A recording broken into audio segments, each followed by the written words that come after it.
Primero, poniendo las claves de la semana 13, la semana anterior en el chat, para que todos lo puedan visualizar y tener, y también comparar, ¿no? Con las respuestas que ustedes ya tienen ahí, que han resuelto de la separata. ¿Ya, chicos?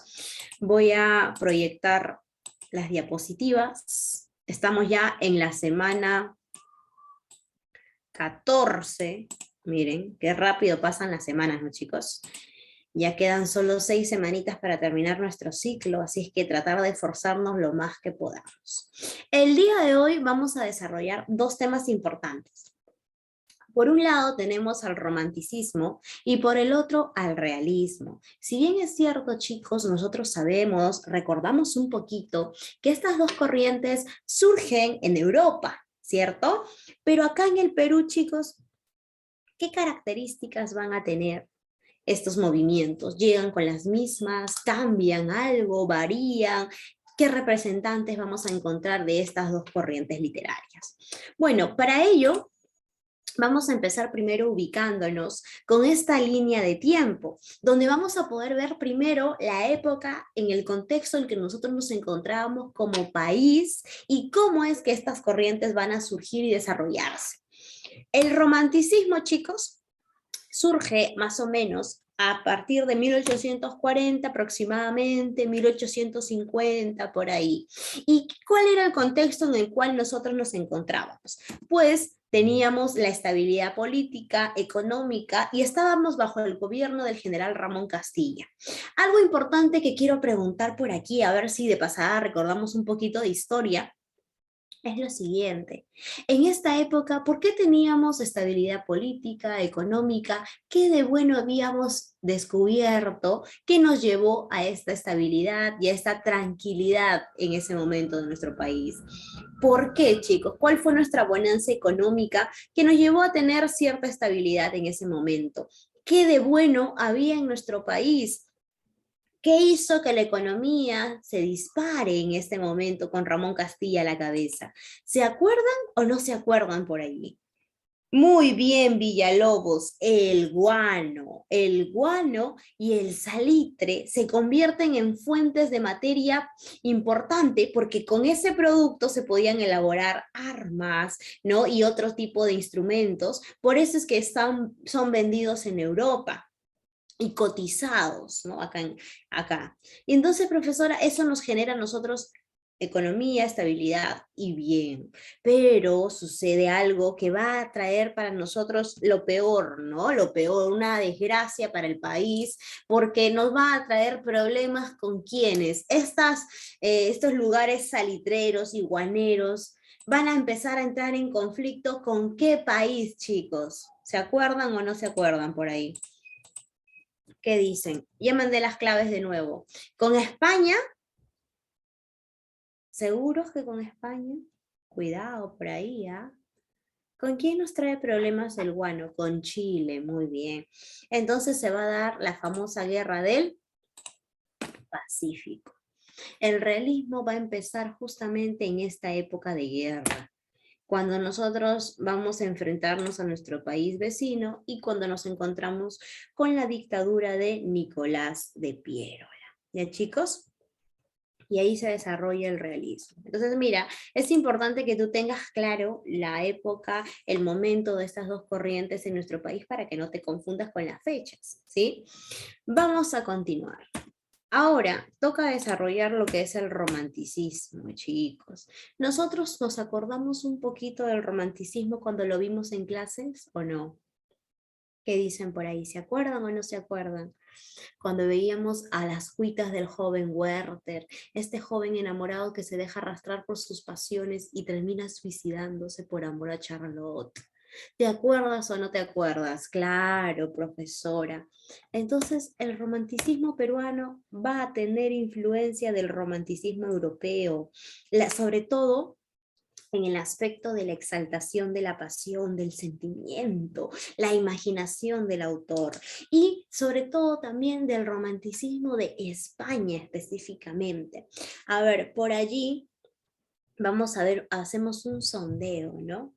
Pregunto, ¿quién es el representante del romanticismo en España que tiene muy conocidas sus rimas y leyendas, y uno de los versos tal vez más conocidos de este autor es, ¿no? Y dice así, ¿no?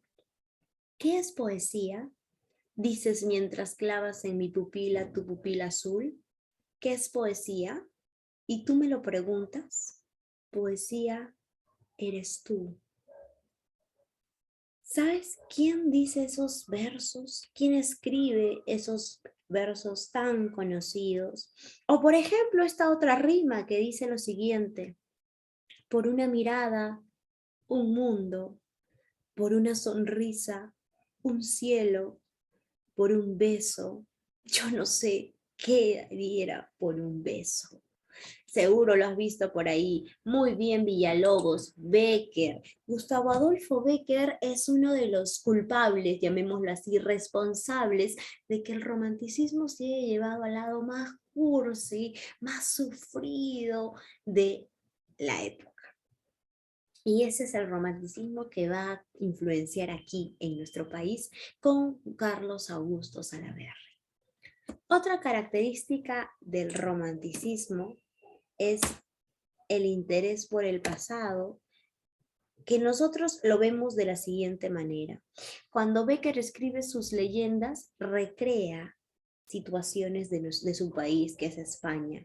Yo te pregunto acá, en el Perú, en esta época, ¿quién es el autor que a través de su literatura empieza a recrear etapas de nuestro país, de diferentes momentos de la historia? ¿Cómo se llama ese autor? ¿Te acuerdas o no te acuerdas? Ese autor romántico que utiliza personajes de la historia del país para escribir sus relatos. ¿Cómo se llamaba? Era Ricardo Palma. Entonces, cuando nosotros hablamos del interés por el pasado, justamente es enfocarte en los hechos trascendentales de la historia del país. Entonces, por eso Ricardo Palma se enfoca en la época del Perú virreinal, ¿no? La época del Perú independiente, constitucional, incaico, y recrea estas situaciones. Otra característica que es el intimismo amoroso. Chicos, ¿a qué se refiere con intimismo amoroso? ¿O qué entendemos por ello? Claro, lo que vamos a decir cuando hablamos de intimismo quiere decir expresar sentimientos y emociones, pero de amor, ¿no? De amor. Alguien intimista justamente tiene que ver con, inspira temas de tu vida amorosa, ¿no? El intimismo tiene con plasmar temas de índole amorosa, desde lo más profundo de tus sentimientos. Otra característica que mencionamos es la exaltación del sentimiento melancólico. Claro, acá vamos a exaltar el sufrimiento, el dolor. ¿Por qué? Por el amor. Tú vas a desbordar este sufrimiento llevado por el amor. ¿Sí? Entonces, esas son las características que vamos a encontrar del romanticismo en el Perú. Hasta aquí, chicos, ¿alguna preguntita de lo que estábamos viendo?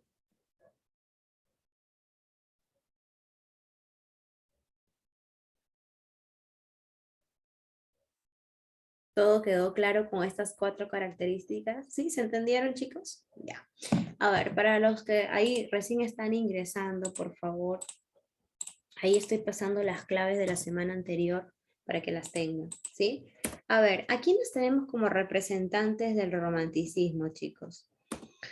Tenemos a Ricardo Palma, Narciso Aréstegui, Carlos Augusto Salaverry, Manuel Nicolás Corpancho. Hay que recordar que de estos 4 solo nosotros vamos a ver el día de hoy a 2, ¿no? A Ricardo Palma y a Carlos Augusto Salaverry. Por un lado, tenemos en lo narrativo, que es donde más destaca Ricardo Palma con sus tradiciones peruanas, pero la novela El Padre Orán se considera la primera novela romántica en nuestro país, ¿no? Con Narciso Aréstegui a la cabeza. Y Carlos Augusto Salaverry representa el género lírico con su poemario Cartas a un ángel. Dentro de él, un poema súper conocido que es Acuérdate de mí. Y también vamos a encontrar romanticismo en el teatro, con Manuel Nicolás Corpancho, con El Poeta Cruzado. ¿Sí? Nosotros nos vamos a enfocar el día de hoy en quién, en Ricardo Palma. este hombre, ¿sí? La imagen que vemos allí, él fue escritor, ¿sí o no? Periodista, político, correcto. ¿Y qué es lo que debemos recordar de él, no? Él al inicio, chicos, él cultivó diferentes géneros, como vas a darte cuenta, mira, incursionó en varios géneros. Fue, ¿no? Escribió poesía, escribió novelas, escribió dramas, sátiras, críticas, crónicas, ensayos, anales de la Inquisición, en la parte filológica también. Entonces incursionó en diversos géneros para escribir. A él, ¿qué podríamos decir sobre su biografía? ¿No? Importante, él nació en Miraflores, ¿sí? Vamos a hablar también de que su economía no era tan, llamémoslo así, alta, su economía no era tan buena, al contrario, él venía de una familia muy humilde, ¿no? Él estudió en un colegio llamado Noel, luego estudió en el Convictorio de San Carlos, y él, podemos decir que empieza su carrera literaria a partir de un grupo que se llamaba La Bohemia de mi tiempo. Ahí empezó escribiendo poesía, ¿no? Y también ejercía lo que era el periodismo, ¿no? Como redactor. Escribe dramas como El Hijo del Sol. ¿Qué más podemos mencionar de este autor? Él siguió mucho la onda, el estilo de Manuel Asensio Segura, sobre todo por la parte costumbrista, ¿no? Eso fue lo que a él más le llamó la atención, por eso es que se enfoca un poco en las costumbres del país. Ahora, algo importante que debemos recordar es que él estuvo mucho tiempo en tropas para defender al país de España, porque has de recordar que en el combate de 2 de mayo junto a José Gálvez de Úzquiza, él estuvo allí y se encargó de enviar cartas para poder avisar a los demás que se estaba acercando tropas españolas a querer nuevamente colonizarnos. La intención de España era nuevamente colonizar a nuestro país y gracias al mensaje de Ricardo Palma se pudo evitar que se lograse. Entonces, algo importante que recordar esto. Palma se va a Chile, ¿sí? A Valparaíso, y allí justamente va a conocer a muchos amigos, ¿sí? Se encarga de redactar una revista en Sudamérica, y vamos a ver que cuando regresa al Perú, ¿sí? Justamente se encontraba en este conflicto con España, a él luego lo van a nombrar el director de la Biblioteca Nacional de nuestro país. ¿Sí? A él lo nombran director de nuestra biblioteca y ahí vamos a ver que se le va a dar el apodo del bibliotecario mendigo luego de la guerra con Chile, porque esta guerra desencadena que nuestra biblioteca sea saqueada y quemada. Por eso es que cuando Ricardo Palma, por ser tan famoso y conocido, escribe cartas a todos sus amigos en el mundo, acá en el Perú también, para pedir que donen libros y puede así nuevamente reabrir la biblioteca y llenarla de diversos libros. Por eso es que se le denomina el bibliotecario mendigo. Algo importante es que funda la Academia Peruana de la Lengua. Nosotros no teníamos una Academia Peruana de la Lengua y gracias a él se funda, ¿sí? Ahora, algo importante que debemos recordar es que él luego se va a España, ¿sí? A un congreso, renuncia a su cargo como director, ¿no? De la biblioteca y lo va a suceder otro escritor del que vamos a hablar más adelante, ¿sí? ¿De qué podríamos decir en qué destacó? Destacó en las tradiciones. Él escribe sus famosas tradiciones peruanas y tiene tanto éxito en nuestro país que escribe otro tomo llamado Tradiciones en Salsa Verde. Profesora, ¿cuál es la diferencia entre tradiciones peruanas y tradiciones en salsa verde? Que la segunda, Tradiciones en Salsa Verde, va a tener mucho más picante los temas, más picardía, ¿no? Más jocoso. Hasta algunos críticos denominaban que era más vulgar, ¿no? El tipo de temas que desarrollaba ahí. Claro, lo que él buscaba era fusionar la parte costumbrista con la parte romántica, ¿no? Y lo hacía muy bien en sus tradiciones. ¿Chicos? Muy bien. Ahora, vamos a ver qué es una tradición. Una tradición es una mezcla de leyenda, una lista con la parte costumbrista, fantasía, realidad, datos históricos. Y vamos a ver la estructura que debe tener toda tradición peruana. Inicia con la presentación porque empieza a explicarte quiénes son los personajes que van a estar en la historia, te empieza a mencionar el lugar en donde se desarrollan los hechos. Esa es la presentación de la tradición. Luego tenemos la digresión, que es un párrafo que pareciese que se aleja del tema que van a desarrollar, pero en realidad está inmiscuido en el mismo. Y por último tenemos el desarrollo que termina con un final de moraleja para reflexionar. ¿Qué características encontramos en las tradiciones? Mezcla de realidad y fantasía. A ver, voy a preguntar por aquí por el chat. Vamos a hacer un sondeo. A ver chicos, ustedes, ¿qué tradiciones de Ricardo Palma han leído o han escuchado o les han contado? A ver, al toque para no repetir la misma tradición y contarles una que ya sepan. Me dicen por el chat qué tradiciones han escuchado, han leído, les han contado para ya no repetir. Y se acuerdan más o menos de algunos personajes de la historia que nombran en sus tradiciones.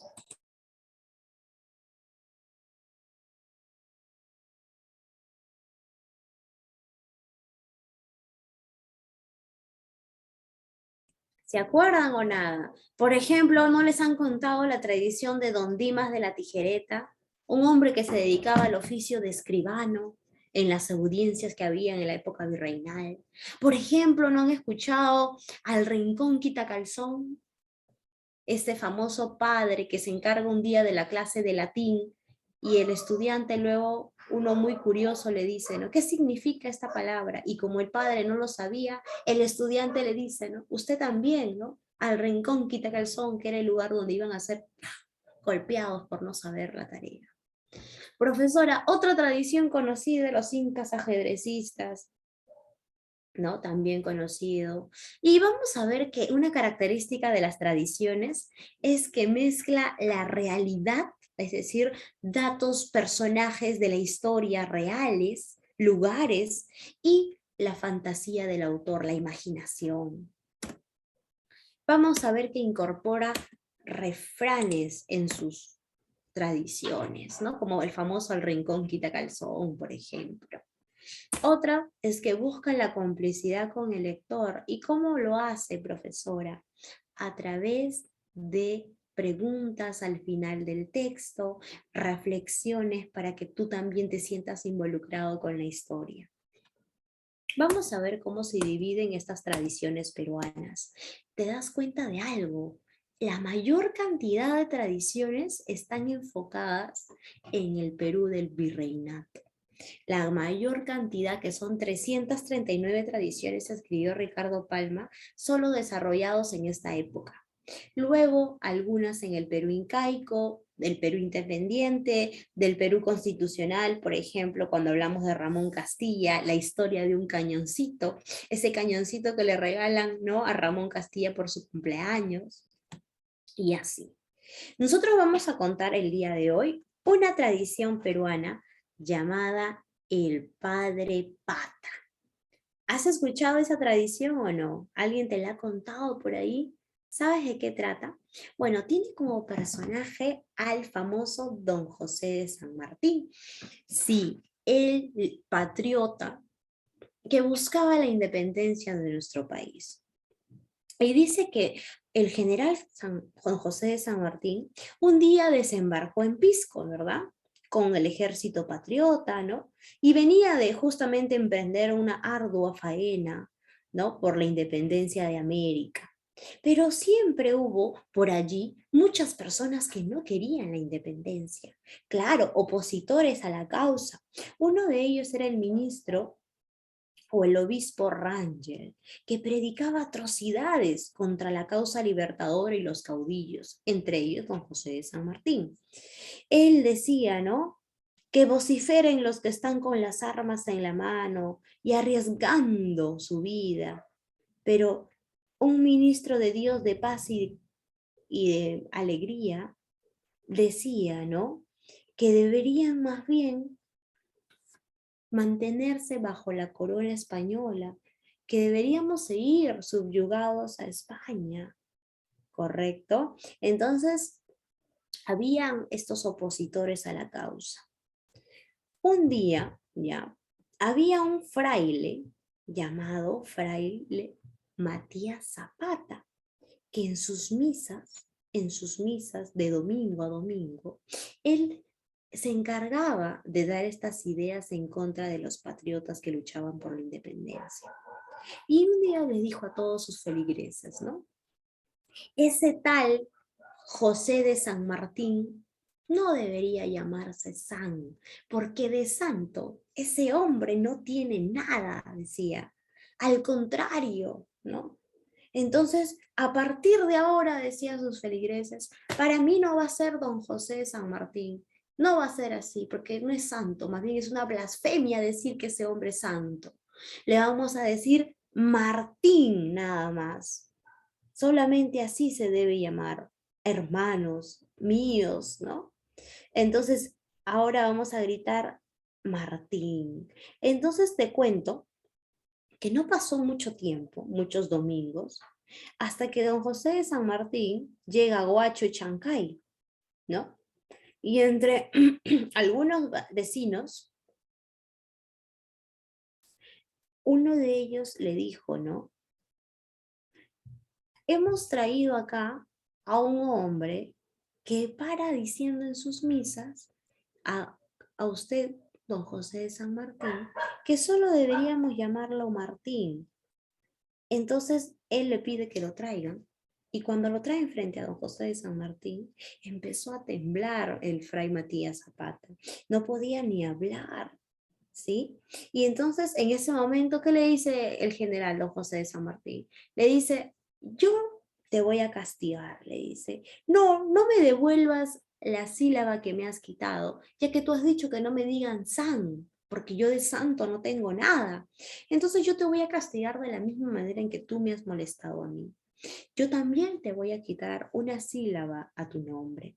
A partir de ahora, tú ya no vas a ser el padre Zapata, Matías Zapata, tú vas a ser el padre Pata, el padre Pata. Entonces, dicen que luego, cuando llega Simón Bolívar, le va a devolver, ¿no?, su sílaba quitada, ¿no? Y así termina esta famosa tradición de Ricardo Palma, el padre Pata, ¿no? Así se venga San Martín de lo que le había hecho este fraile, ¿no?, atrevido. Ahora, otro exponente del romanticismo, ¿quién es, chicos? Aquí lo tenemos, Carlos Augusto Salaberry. ¿Qué podemos decir de este autor? Él es piurano, ¿verdad? Es un provinciano. Y vamos a ver que él también está dedicado a la vida militar, ¿no? Periodista, diplomático. Y fue secretario de Mariano Ignacio Prado, correcto. Y también participó en el combate del 2 de mayo. Él, vamos a decir, que lamentablemente muere de parálisis, ¿no? Lo lleva a la muerte. Y tiene un poemario bastante conocido que se llama Cartas a un ángel. Todo el poemario, chicos, ¿sí? Podríamos decir que este poemario es el poemario representativo del romanticismo peruano, ¿no? Vamos a encontrar el tono nostálgico, melancólico, el intimismo. Vamos a ver en sus versos la soledad y el abandono por la pérdida de esta mujer amada. Por eso es que el tema central es el recuerdo de la amada, ¿no? La melancolía, el sufrimiento por este amor. Y encontramos dentro de todos los poemas un poema llamado Acuérdate de mí. Este poema es bastante conocido, ¿no? Y vamos a ver lo que dice. Oh, cuánto tiempo silenciosa el alma mira, enredor su soledad que aumenta como péndulo inmóvil, ya no cuenta las horas que se van. No siente los minutos cadenciosos, a golpe igual del corazón que adora, esperando la magia embriagadora de tu amoroso afán. Y más aún los versos que siguen, ¿no? Cuando dice, ya no late, ni siente, ni aún respira, petrificada el alma ya en lo interno. Tu cifra en mármol con buril eterno queda grabada en mí. ¿Y cómo termina este poema? Diciendo, oh, cuando veas en la playa desierta, en la desierta playa, con mi tristeza y mi dolor a solas, el vaivén incesante de las olas, me acordaré de ti. Cuando veas que un ave solitaria cruza el espacio en moribundo vuelo, buscando un nido entre el mar y el cielo, acuérdate de mí. Claro. Y hay muchos versos interesantes, ¿no? Cuando dice, mi recuerdo es más fuerte que tu olvido. Mi nombre está en la atmósfera, en la brisa, y ocultas a través de tu sonrisa lágrimas de dolor. Este poema es totalmente romántico, pues, ¿no? Muy bien. Hasta aquí hemos visto lo que es el romanticismo.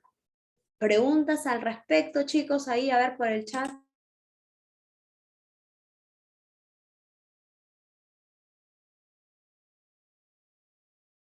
Ahora vamos con el realismo. A ver. Profesora, aquí tenemos, por ejemplo, algunas pinturas, chicos. Dice El último cartucho, una pintura de Juan Lepiani que explica o escenifica esta batalla de Arica en la que estuvo nuestro coronel Francisco Bolognesi, ¿no? Recuerda las luchas, ¿verdad?, que se vivieron en la época de la guerra con Chile, sobre todo.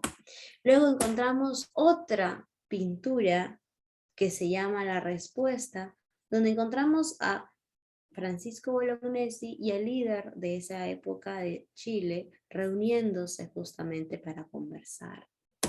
Por otro lado, encontramos otra pintura que tiene como nombre, como título, El Repase, que habla justamente y escenifica a un soldado chileno a punto de matar a una mujer, teniendo ya muerto a su esposo ahí, ¿no? En el campo de batalla. Entonces, todo lo que va a tener consigo esta época va a desencadenar el tipo de literatura que vamos a encontrar en el realismo. Profesora, nosotros después de haber perdido la guerra necesitábamos la reconstrucción de nuestro país. Por eso en la historia a esta época se le va a denominar reconstrucción nacional. Necesitamos volver a identificarnos como país, a despertar después de la derrota con nuevas ideas. ¿Qué vamos a encontrar de característico en el realismo? Muestra un nacionalismo, dice, agresivo. Por supuesto, ahora debíamos recuperar nuestras raíces peruanas, sentirnos más peruanos que nunca, de manera agresiva incluso, ¿no? Por eso es que vemos a un Manuel González Prada siempre mostrándose, ¿qué, profesora? Antichileno, ¿verdad? Mostrándose con las ideas de recuperar el territorio perdido en la guerra, incitando a los jóvenes a ponerse de pie y a luchar, culpando a las generaciones pasadas por sus malos actos, nacionalismo agresivo. Busca una renovación ideológica. ¿A qué se refiere con eso, chicos? Nuevas formas de pensar, ideas. Hay que cambiar la literatura. Frente a lo que acabamos de ver, tenemos que tener una literatura antihispana, decía, ¿no? Anticlerical, en contra de la iglesia, dejar esos dogmas que nos cierran la cabeza y buscar más bien otras formas de pensar para poder reconstruir nuestro país. Entonces, profesora, vamos a ver que también se van a enarbolar las reivindicaciones sociales. ¿Quiénes son los que necesitaban reivindicarse? Esas clases siempre dejadas de lado, ¿no, profesora? Por ejemplo, ¿no? La idea de buscar, ¿no? Al indio, al obrero, a la mujer, como nuevas formas para ayudar a crecer al país. Esos personajes siempre dejados de lado nos pueden ayudar, y por eso es que reivindica la figura del indígena como un ser que siempre ha sido visto como inferior, ¿verdad? Pero que ahora, si hubiera sido educado, enseñado, hubiera podido ayudar en la guerra, y ahora es el momento para reconstruirnos, ayudarnos entre todos. La búsqueda de la objetividad, describir la realidad de nuestro país en ese momento, aunque duela, ¿no? Aunque nos duela las heridas que nos deja la guerra, debíamos ver cómo estábamos realmente. Representantes: Manuel González Prada, Clorinda Mato de Torner, Mercedes Cabello Carbonero, Teresa González de Fani. Y te das cuenta de algo, ¿no? Al fin, profesora, veo mujeres. ¿Qué quiere decir en esta época entonces? Las mujeres van a tener una participación política y académica. Tanto así, chicos, que se van a reunir en clubs en el centro de Lima, a tomar café, a conversar sobre literatura y a tener un papel activo, ahora sí, en nuestra sociedad. Manuel González Prada desarrolla los famosos ensayos donde va a destacar páginas libres, horas de lucha. Y en lo narrativo, novelas o tradiciones tenemos a Avesignido de Clorinda Mato de Torner. ¿Alguien ha leído esta novela o le han contado de qué trata Ave sin nido, chicos? ¿Y por qué fue tan polémica cuando se publicó esta novela, no? Se fue una polémica total, porque la novela habla de un matrimonio, ¿no? Que va a la sierra del Perú, y allí en Quillac, ¿cierto? Donde hay una mina donde los trabajadores son indígenas que trabajan explotados, ¿correcto? Y siguen manteniéndose lo que es la mita en nuestro país. Vemos que las autoridades y la iglesia no hacen nada para defender los derechos de los indígenas, y al contrario, ellos son quienes los van a maltratar. Entonces, esta novela causa gran revuelo. ¿Por qué? Porque describe la realidad de nuestro país. Porque en las provincias, en los pueblitos, en los lugares más recónditos de nuestro país, nadie vela por ellos, nadie se fija si tienen hospitales, si tienen colegios donde los niños puedan estudiar, donde puedan estar bien. Nadie vela por sus derechos, no hay quien, son aves sin nido, aves que no tienen hogar, un lugar estable para vivir tranquilos. Profesora, vemos que allí se critica a la iglesia no solo por ese aspecto, sino porque el padre de esa iglesia anteriormente había abusado de muchas mujeres en el pueblo, y producto de eso había tenido hijos por diferentes lugares. Entonces esta novela fue totalmente, ¿no? Polémica en esta época, porque decían, ¿cómo va a haber una mujer que hable de esos aspectos de la iglesia, de las autoridades, que nadie hace nada? Y esa era la realidad de nuestro país. Y bueno, nosotros sabremos si sigue o no siendo así, si las autoridades principales se preocupan en realidad por los pobladores o por los indígenas, por los campesinos que viven en nuestro país. Ahora, nosotros nos vamos a centrar el día de hoy en quién, en Manuel González Prada. ¿Sí? Manuel González Prada, chicos. Su nombre completo es José Manuel de los Reyes González de Prada y Álvarez Ulloa. Profesora, ¿por qué tan largo su nombre? Lo que pasa es que él venía de una familia de la alta aristocracia limeña. Su padre, ¿no?, tenía gran influencia. Entonces, por eso es que él tiene tremendo apellido y pertenece a la aristocracia. Él no estudia acá en nuestro país, ¿saben? Él estudia más bien en Chile, en Valparaíso. Él va a tener una educación bastante científica, va a aprender lenguas europeas, alemán, francés, italiano. ¿Y sabes algo? Él en realidad tenía mucha fascinación por las ciencias, por la educación que había tenido. Y cuando su padre viene acá para convertirse en alcalde de Lima, él quería estudiar química, le encantaba la química, pero se dedica al periodismo porque a su familia no le gusta la idea de que sea un químico, ¿no? Él tiene una hacienda donde elabora su propio laboratorio químico para ver lo que es el almidón y otras sustancias. Algo importante que hay que recordar es que él estuvo en la época de la guerra con Chile definitivamente y vio cómo es que saquearon la biblioteca, cómo los soldados cometían atrocidades en contra de nuestros compatriotas y él se recluyó en su casa en señal de protesta, ¿no? Cuando los chilenos ocuparon Lima, sobre todo Miraflores. Profesora, ¿qué podemos decir de él como autor? Ferviente nacionalismo, ¿no? Él incitaba a los jóvenes a sentirse identificados como peruanos, a recuperar Tarapacá, a recuperar Arica, todos los que nos habían mutilado, decía este hombre.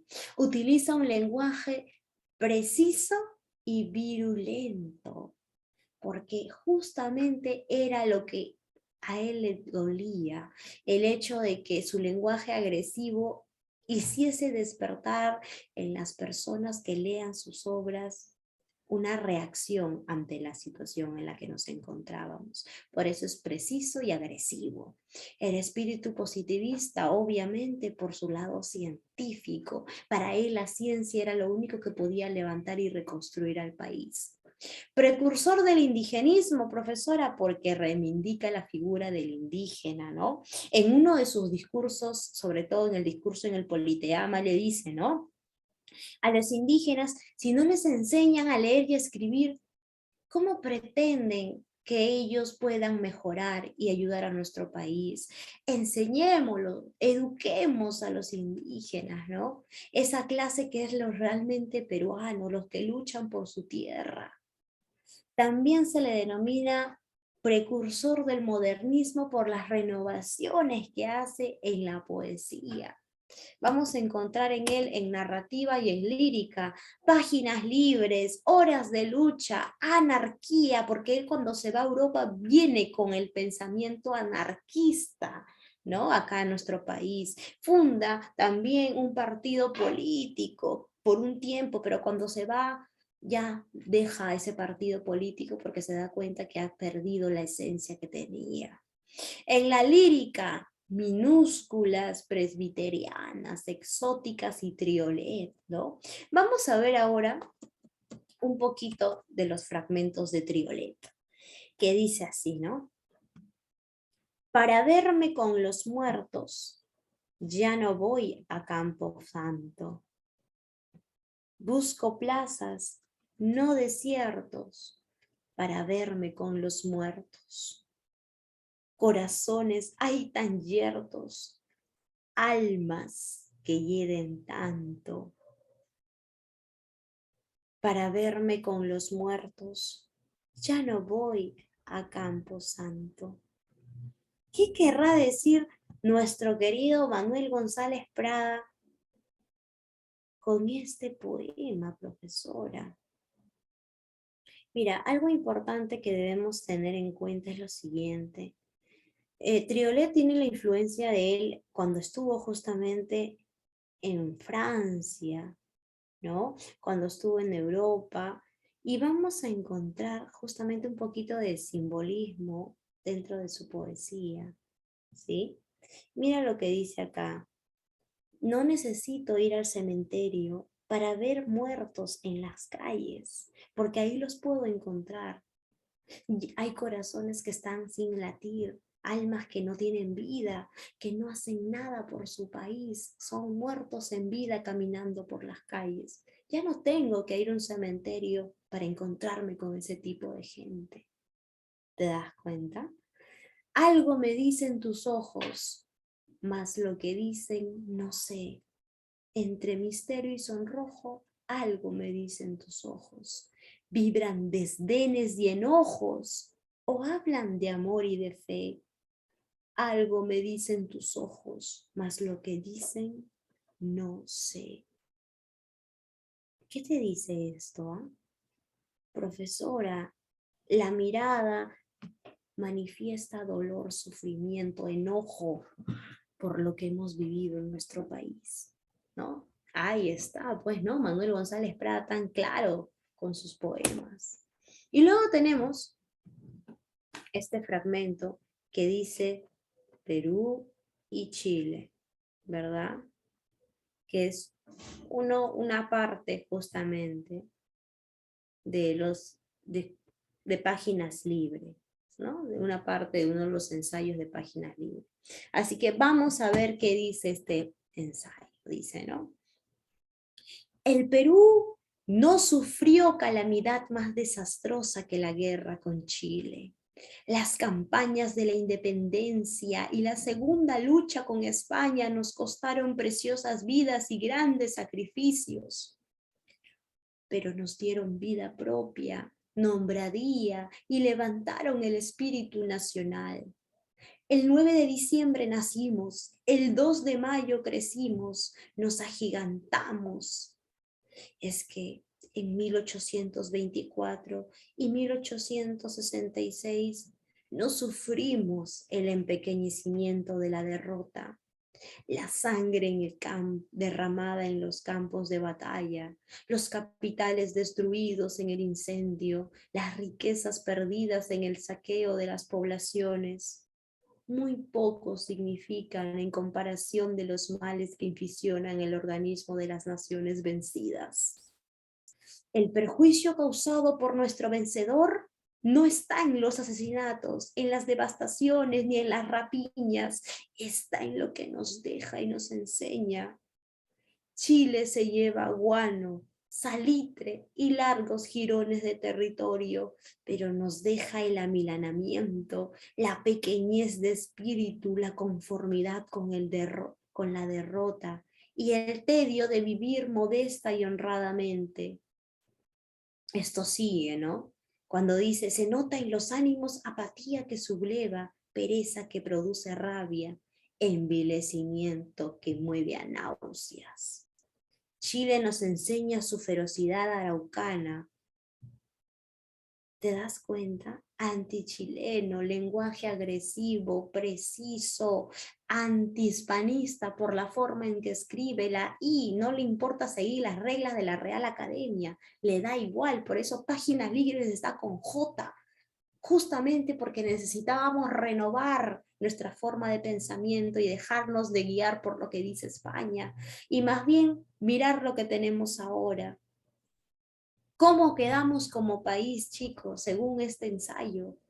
Quedamos mal, moralmente destruidos, conformes, derrotados, espíritus. Profesora, todo el ensayo que vemos en Páginas Libres habla de las causas de por qué perdimos la guerra, la desunión entre peruanos, la poca preparación académica de los gobernantes. A los jóvenes los incita a levantarse, pero con ciencia, con estudios preparados para dejar un buen país, para recuperar lo perdido y sobre todo para sentirnos más peruanos que nunca identificados con nuestro país, porque eso era lo que necesitaba y seguramente tal vez lo que sigamos necesitando como país. Muy bien, vamos a dejar de compartir. Ahí en el chat he puesto las claves de la semana 13. Ahora vamos a empezar con el quizzes de esta semana 14. ¿Sí? A ver, ¿prefieres ser romántico como Ricardo Palma o realista como Manuel González Prada? Manuel González Prada y Ricardo Palma eran enemigos, porque te cuento, cuando Ricardo Palma deja la dirección de la biblioteca, quien lo sucede es Manuel González Prada. Y como a él le caía mal por el hecho que Ricardo Palma era tan famoso, conocido, y que vivía con sus tradiciones encerrando a la población en el pasado y no permitiendo ver lo que tenemos al frente, criticó toda su labor como director. Dijo que no había puesto el almacén de los libros, anotarlos, tener todo contabilizado, que habían libros malgastados, que no estaban bien cuidados. Entonces se llevaban súper mal, ¿no?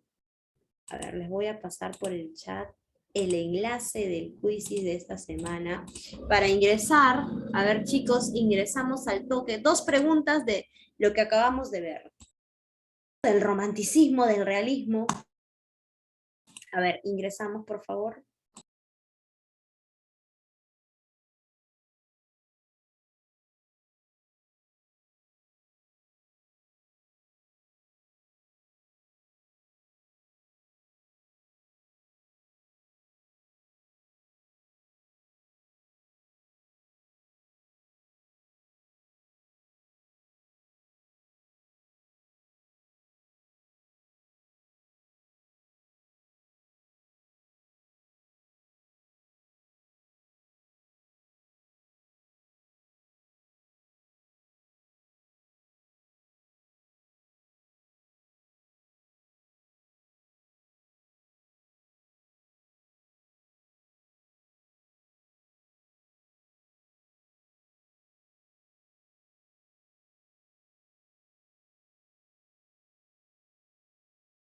A ver, chicos, ingresemos al toque sin miedo, por favor.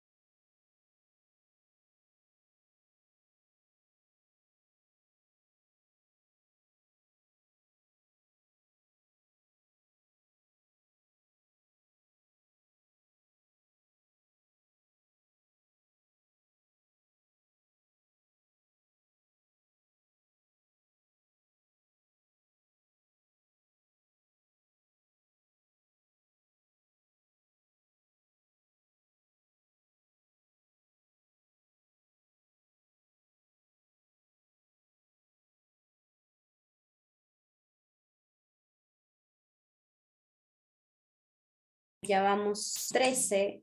A ver, ¿quién más por ahí, chicos? Fíjense, a ver. No sean tímidos, chicos. Tenemos que arriesgarlo todo.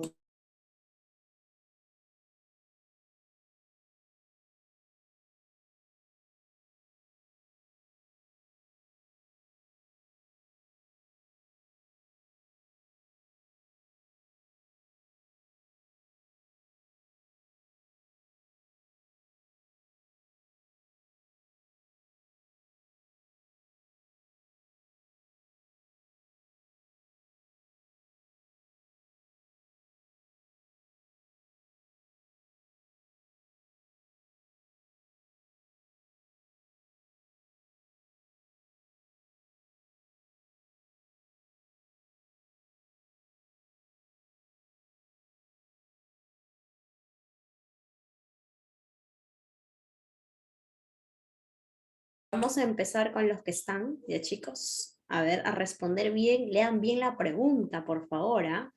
A ver, iniciamos entonces.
semana, a ver, chicos. Tenemos a Mario, Manuel A y el puntito, ya que son los 3 que han salido en esta semana 14. Ahí está Michelle, Víctor, Bruno, Ryan, Dayson, muy bien, Mona y Lisa. Perfecto. Y vamos a ver las preguntas, ¿ya, chicos? A ver. La primera pregunta dice, señale el enunciado correcto respecto a la vida y obra de Ricardo Palma. Primera respuesta, ¿no? Alternativa dice, escribió las tradiciones cusqueñas. Eso es falso, profesora. ¿Quién escribió tradiciones cusqueñas? Clorinda Mato de Torner. Lo que él escribe son tradiciones peruanas o tradiciones en salsa verde. Siguiente alternativa. ¿Fundó la Biblioteca Nacional del Perú? No, él no fundó la Biblioteca Nacional del Perú, él fundó la Academia de la Lengua Peruana y además fue director de la Biblioteca Nacional. C. ¿Estructuró sus tradiciones en 4 partes? Tampoco. ¿Cuántas partes tiene una tradición peruana? 3. Presentación, digresión y desarrollo, ¿no? Que cierra con una moraleja. ¿Presentó interés por la renovación nacional? No, la renovación nacional viene en la época de realismo y Ricardo Palma pertenece al romanticismo. ¿Empleó humor e ironía en su narrativa? Esa es la respuesta. Encontramos ironía, ¿no? Y humor en sus tradiciones, ¿no? Como el Padre Pata, por ejemplo. Siguiente pregunta, dice, el poemario más representativo del romanticismo peruano es, y en el realismo destaca el libro, que es la colección más importante de ensayos, discursos y conferencias de Manuel González Prada, cuya influencia ha sido muy grande en el siglo XX. A ver, Minúsculas no es romántico porque pertenece a Manuel González Prada. Minúsculas ya destaca de ahí. Profesora, Exóticas tampoco porque también es de Manuel González Prada. La romántica acá es Cartas a un ángel, el poemario de Carlos Augusto Salaberry, donde vemos toda la influencia del romanticismo europeo, ¿no? La exaltación del sentimiento, el intimismo amoroso, el tono nostálgico, melancólico. Y el libro del realismo, donde están ensayos, discursos y conferencias, es Páginas Libres, de donde destaca el famoso discurso en el Poli te ama, ¿verdad? Entonces acá la respuesta es la E de enano. ¿Ya, chicos? Muy bien. Voy a dejar de compartir y nos estamos viendo el próximo sábado. Cuídense mucho. Abracitos para todos. Nos vemos, chicos.